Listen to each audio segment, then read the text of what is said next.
Ya, itu tadi dia pertanyaannya pemirsa, apakah betul ada agenda politik yang kemudian ini bermain di balik bergulirnya kasus ijazah Presiden Republik Indonesia ke-7 Joko Widodo yang sudah berlangsung selama beberapa bulan terakhir. Itu yang akan kami bahas di Apa Kabar Indonesia Malam dengan sejumlah narasumber yang sudah hadir. Di sebelah saya sudah ada Pak Cecep Hidayat yang merupakan pengamat politik dari Universitas Indonesia. Selamat malam, Pak Cecep. Selamat malam, Mbak Tiara. Sehat ya? Alhamdulillah sehat. Oke, kabar baik juga. Kemudian di sebelahnya sudah ada Bang Andi Aswan yang merupakan Wakil Ketua Jokowi Mania. Selamat malam, Bang Andi. Selamat malam Mbak Tiara, selamat malam pemirsa TV One.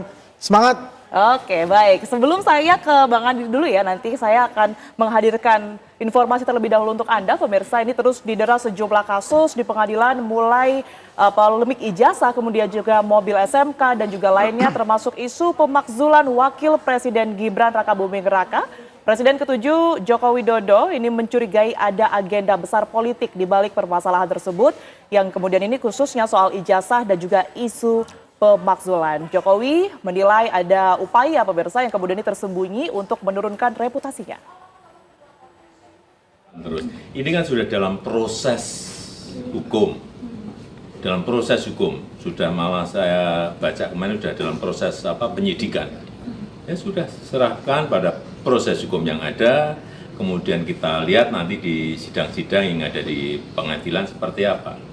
Artinya tapi yang jelas saya ingin menunjukkan ijazahnya di dalam sidang pengadilan nantinya. Tidak ada rencana sama sekali untuk menunjukkan secara di luar sidang? Tidak, harus dalam sidang-sidang pengadilan yang ada nanti. Kan saya tunjukkan ijazah asli yang saya miliki. Oh, itu dengan ijazah palsu ini untuk mengaburkan legasi Pak Jokowi atau bagaimana? Saya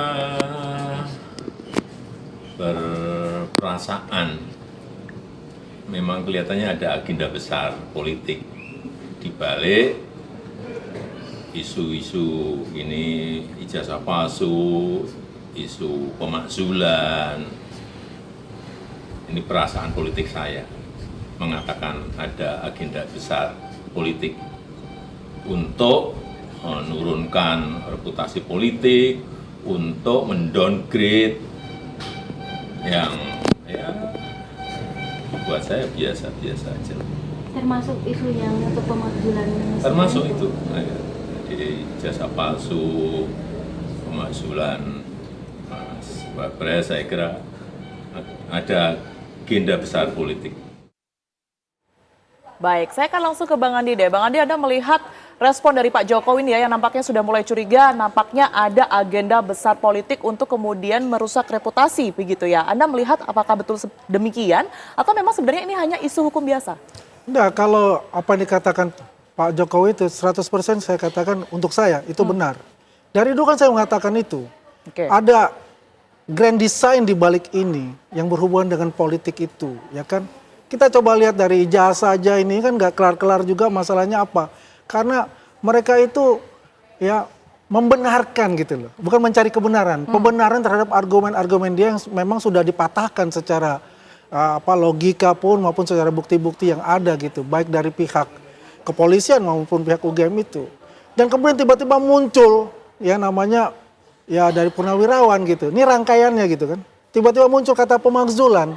Nah, kita lihat kemarin hampir terkonfirm lah. Kemarin tadi pagi kan kita lihat press conference. Di situ ada Said Didu, di situ ada Pak Sunarko.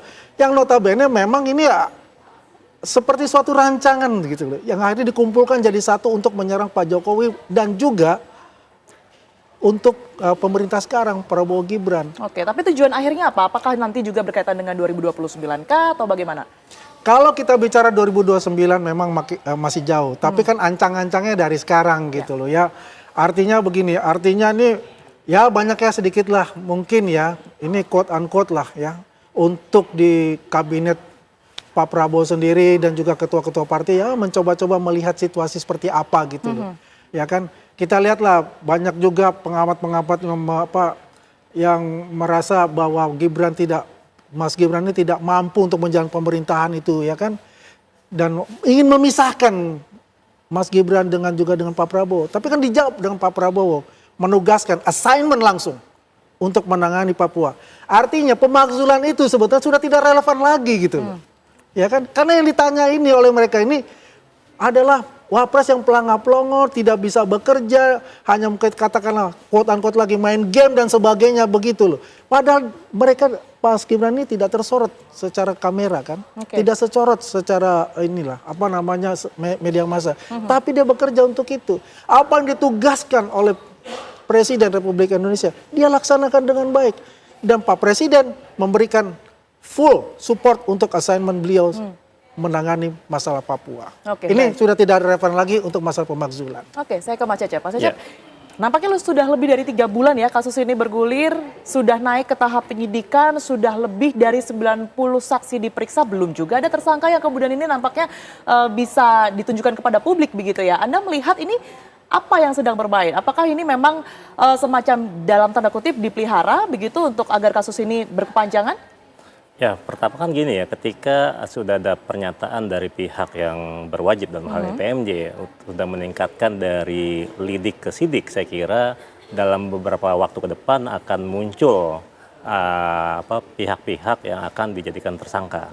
Nah, ketika pihak penegak hukum akan melakukan itu, tentu mereka tidak akan tentu mereka akan mempersiapkan dirinya dengan baik ya. Misalnya dengan minimal 2 alat bukti misalnya. Dari sini sebenarnya mereka akan berhati-hati lah. Apalagi ini jadi konsumsi publik, ini disorot oleh publik. Tentu pihak APH, aparat penegak hukum akan berhati-hati untuk itu. Nah, itu yang pertama. Kemudian yang kedua, kalau kita perhatikan ya, ini menjadi tantangan buat pihak kepolisian sebenarnya.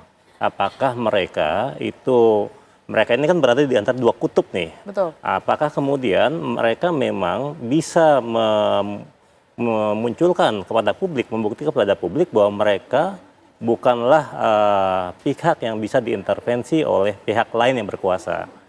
Di sini publik harus bisa mengawal pihak kepolisian.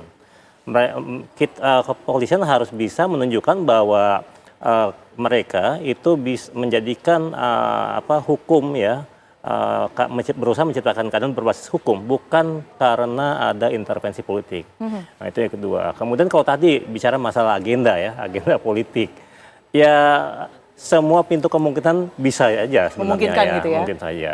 Kenapa? Kalau kita bicara politik, dia bicara tentang kekuasaan ya, dia bicara tentang kebijakan publik. Tapi dalam konteks Jokowi sebenarnya dia sudah di luar rumah kekuasaan. Meskipun anak beliau sekarang menjabat wakil presiden, bisa jadi ada relasi ke arah sana. Kalau untuk Jokowi sendiri saya kira kan gini, ketika dimunculkan isu seperti ini ya, ini kan bisa jadi proses delegitimasi sebenarnya buat presiden ke-7 kalau memang itu nanti terbukti. Tapi kan kalau enggak bisa jadi bumerang sebenarnya buat mereka yang berusaha mendelegitimasi kasus atau persoalan ijazah Jokowi yang diduga palsu. Gitu sih. Baik. Nah, kemudian jadi istilah dengan itu tadi kalau tadi merespon ya pernyataan Pak Jokowi sebenarnya ya karena ketika ingin mendelegitimasi, ketika ada misalnya ada Jokowi di sana, tapi kemudian ada anak beliau yang kemudian wakil presiden yang kemudian tadi disampaikan oleh Bang Andi ya, bagaimana mungkin pihak-pihak ini juga ingin pihak-pihak yang berhadapan, yang berseberangan dengan Jokowi punya agenda yang lain ya. Karena kalau kita bicara dinamika politik di Indonesia, tentu dia bukan ruang yang hampa ya. Banyak aktor yang kemudian bisa saling punya relasi kuasa di sana. Banyak pihak, banyak aktor yang kemudian ada kemungkinan yang berseberangan dengan Pak Jokowi begitu ya, yang kemudian dalam tanda kutip kita sebut memainkan ini semua. Tapi kalau Anda lihat siapa sih sebenarnya yang diuntungkan dengan panjangnya kasus ini, Mas? Kalau ini, kalau kita melihat ya Jokowi sendiri sebenarnya menjadi pihak yang ya kalau bisa dibilang diuntungkan ya dia terpapar media terus akhirnya. Kenapa? Ya namanya terus diingat di publik setelah juga ya. Selesai menyelesaikan masa kepresidenan ya di bulan Oktober tahun kemarin, kalau kita lihat misalnya hampir setiap hari itu selalu muncul pemberitaan tentang Jokowi misalnya. Ini terpelihara ya, termasuk punya pengaruh yang masih besar. Ya sekarang hampir setahun misalnya beberapa bulan ya selesainya beliau menjadi presiden, ternyata masih dikejar media. Ya memang karena beliau ini kan lahir dari kondisi yang populis ya, sehingga kemudian ketika sudah di luar rumah kekuasaan, tapi mungkin masih punya unfinished business ya, kepentingan yang belum terselesaikan misalnya, atau dalam rangka mempersiapkan tadi kita bilang 2029 masih lama, tapi enggak juga bicara politik, dia bicara lari maraton ya. Bagaimana persiapannya juga jauh-jauh hari gitu. Oke, baik.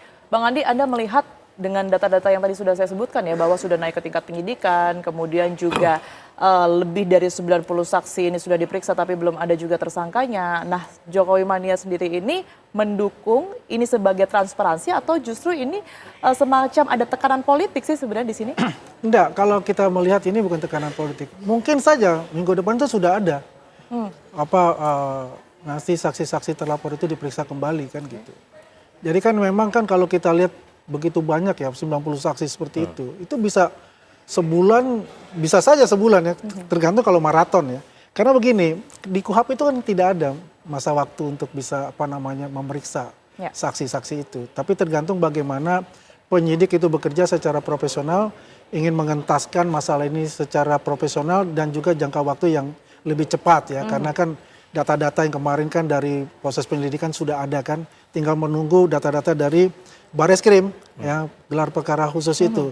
Yang notabene selama ini kan tidak ada namanya novum, kan selama ini kita bicarakan novum ya. Apalagi dia punya pengacaranya kan mengatakan ini bukan masalah novum gitu, ini masalah perkap. Ya kuatan mana perkap sama KUHP? Kan pasal 41 kan mengatakan itu ya, akan dibuka gelar perkara itu kembali kalau ada novum baru gitu loh. Tapi ini kan mengakomodir keinginan dari pihak sebelah itu ya, untuk bisa terang benderang seperti apa sih ya metodologi yang digunakan oleh Bareskrim kan gitu. Ini kan sudah penjelasan-penjelasan semua gitu kan. Ya kalau tadi pagi ya mereka press conference lagi, apalagi sih yang dicari gitu loh. Menurut saya kan begitu.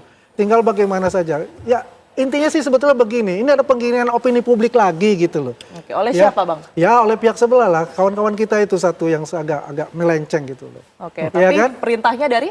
Nah kalau kita bicara perintah mereka yang tahu dan Tuhan yang tahu, ya kan. Kita hanya meraba-raba kan nggak elok kalau kita hanya meraba-raba. Tapi yang jelas adalah kita tunggu nanti bagaimana prosesnya di Polda Metro Jaya itu. Karena ini kena pasal berlapis loh.